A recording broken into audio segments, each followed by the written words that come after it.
Hi, everyone. Welcome to Organic Science. Curated by the Organic Guy and aided by AI, Organic Science shares hidden, hard-to-digest organic and sustainable farming research as bite-sized, brain-friendly insights you can use daily.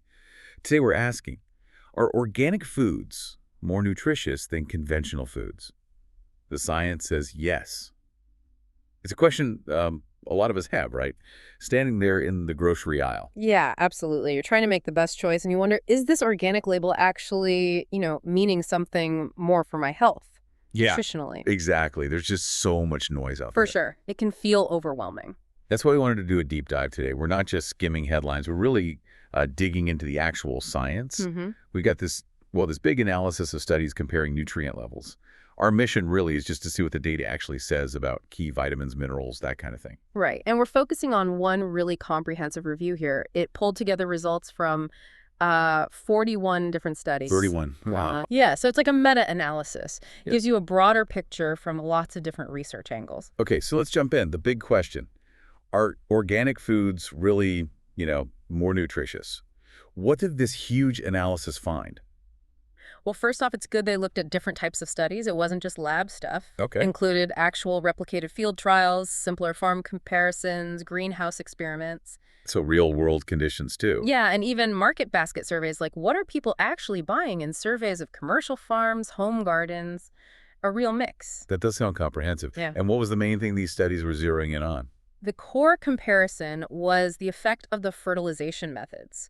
Organic approaches versus conventional chemical fertilizers. How did that difference impact the nutrients in the crops? Got it. A fundamental difference in farming.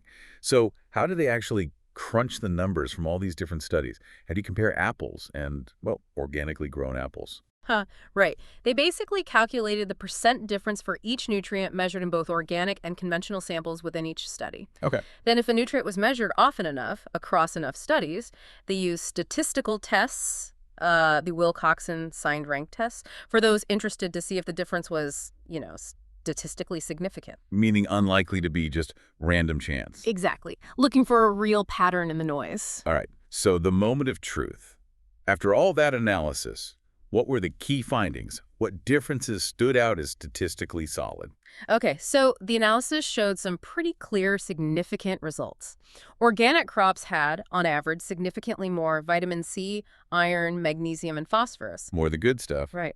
And interestingly, they also had significantly less nitrates. Less nitrates. Okay. Yeah. Could you give us a feel for how much more? Like, what were the average percentages? Sure. So for vitamin C, it was about 27% higher in organic on average. 27%. Wow. Yeah. Iron was around 21% more, magnesium about 29% higher, and phosphorus showed a mean increase of roughly 14% in the organic crops.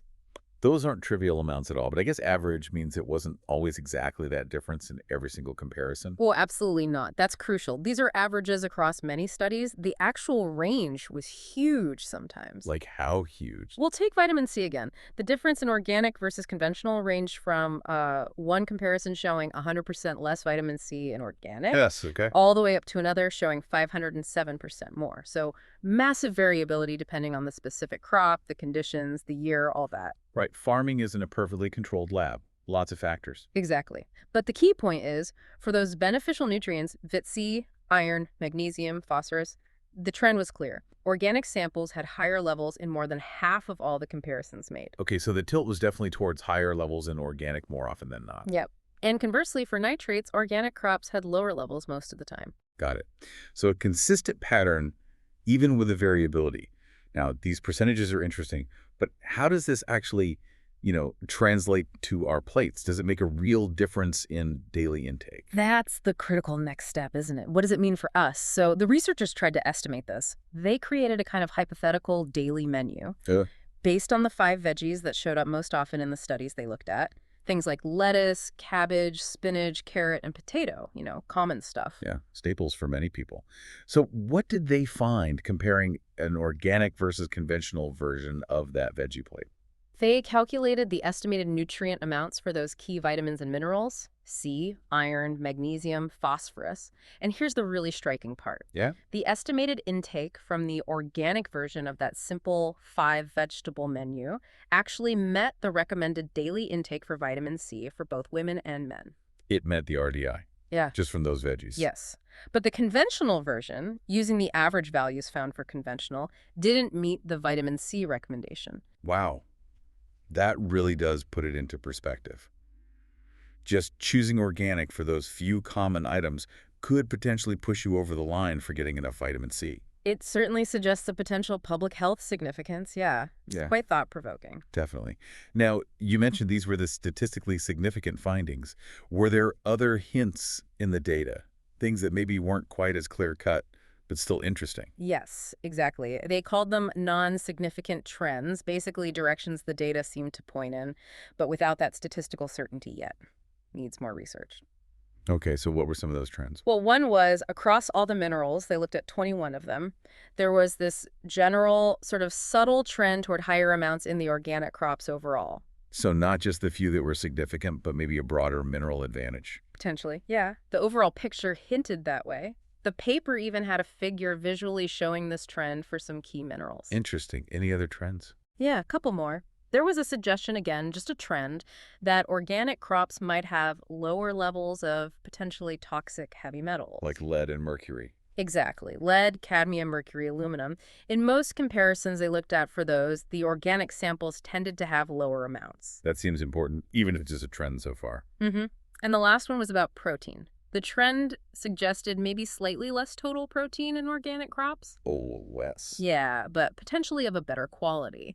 This was indicated by looking at the balance of essential amino acids, so maybe less quantity, but better quality protein. Fascinating. So even the non-significant stuff hints at potential benefits. Okay, let's get into the why. What's going on in the farming practices that could explain these differences? Right. It likely boils down to the fundamental difference in how organic and conventional systems manage soil fertility. It's really about the soil. How so? Organic farming really focuses on building healthy, living soil. They use practices like crop rotation, cover crops, green manures, adding compost. Feeding the soil, essentially. Exactly. Adding lots of organic matter, which improves the soil structure, water retention, and supports a whole ecosystem of microbes.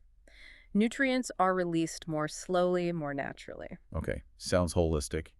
How does conventional contrast with that? Conventional often relies heavily on synthetic chemical fertilizers, usually providing high concentrations of nitrogen, phosphorus, and potassium NPK that dissolve quickly. So a quick hit of nutrients. Yeah, gives the plants a big dose, promotes fast growth, but it doesn't necessarily focus on building that long-term soil health or the microbial community in the same way. I see the difference. So how does that soil difference link to the nutrients in the food? Let's start with the microbes you mentioned. Okay, so the thriving microbial life in healthy organic soils is key. These bacteria and fungi produce compounds like citrate and lactate, Okay. which can actually help unlock minerals tied up in the soil particles, making them easier for the plant roots to absorb. So the microbes act like little helpers. You could say that. This might explain that trend towards higher mineral content overall in organic, especially for something like iron, which isn't always easy for plants to access. Makes sense. What about nitrogen? You mentioned lower nitrates in organic. Right. So those big doses of synthetic nitrogen in conventional farming can sometimes lead to the plant taking up more than it can immediately use to build proteins. Okay. This excess can accumulate as nitrates, especially in leafy greens. Also, pushing growth with lots of nitrogen might dilute other compounds, potentially reducing things like carbohydrates needed to make vitamin C. So the high nitrogen might explain both the lower vitamin C and the higher nitrates sometimes seen in conventional. That's one leading hypothesis, yes. Organic systems usually provide nitrogen more slowly, often through the breakdown of organic matter, which might lead to a more balanced uptake. And what about magnesium and phosphorus being higher in organic? That could be linked to potassium. Conventional farming often applies high levels of potassium fertilizer, but sometimes very high soil potassium can actually interfere with the plant's uptake of magnesium and indirectly phosphorus too. It's like they compete. Organic systems aiming for balance might avoid that antagonism. Interesting. Nutrient interactions and the heavy metals trend, lower in organic. Yeah, the thinking there is that some chemical fertilizers, particularly phosphate fertilizers and some micronutrient additives, can unfortunately contain trace amounts of heavy metals as contaminants. From the manufacturing process? Sometimes, yeah, or the raw materials. Over years, these can build up in the soil Organic standards restrict or ban these synthetic inputs, and also things like sewage sludge, which can be another source. So it seems like that focus on soil health and organic really ripples through to affect the plant's nutrient profile in multiple ways. It certainly looks that way based on this analysis. The whole system approach seems to matter. Did the research touch on anything beyond plant nutrients, like animal or human health impacts? It briefly mentions some related areas. There are some animal studies out there suggesting potential negative effects on things like reproduction or immune response in animals fed conventional versus organic diets. Preliminary, though. Oh, very much so. And there was one very early human study mentioned that hinted at a possible link between men eating more organic food and having better sperm quality. Okay, wow. But definitely sounds like early days for that kind of research. Absolutely. The authors of the review were very clear. Much more research is needed to confirm any of these hints, understand exactly how these differences might affect long-term health, and just generally get a clearer picture. Agricultural data is complex, always variable. Right. Need more studies, larger scales, over longer times. Precisely. It's an ongoing scientific conversation. So as we kind of wrap up this deep dive, what's the main message you think folks should take away from all this? I think the biggest takeaway is that this comprehensive look at the science does suggest there are genuine, measurable nutritional differences between organic and conventionally grown crops.